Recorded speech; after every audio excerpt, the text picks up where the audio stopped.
আবগারি দুর্নীতি মামলায় বড় স্বস্তি অরবিন্দ কেজরিওয়ালের। শুক্রবার তার জামিন মঞ্জুর করল সুপ্রিম কোর্ট। ইডির মামলায় এর আগেই তিনি অন্তর্বর্তী জামিন পেয়েছিলেন। এবার সিবিআইয়ের মামলাতেও জামিন মিলল দিল্লির মুখ্যমন্ত্রীর।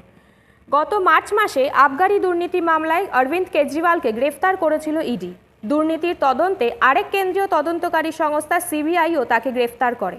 জেলে যেতে হলেও মুখ্যমন্ত্রী পদ থেকে ইস্তফা দেননি তিনি। এ নিয়ে তর্ক বিতর্ক হয়েছে অনেক।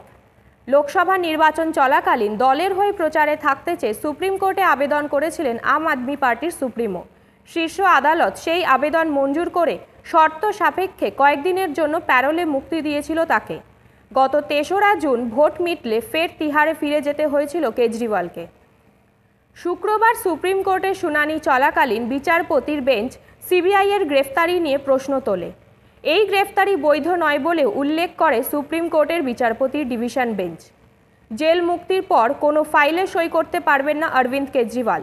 প্রকাশ্যে এই দুর্নীতি মামলা সংক্রান্ত কোনো মন্তব্য করতে পারবেন না, এমনই কয়েকটি শর্তের ভিত্তিতে এদিন সুপ্রিম কোর্টে জামিন পেলেন দিল্লির মুখ্যমন্ত্রী।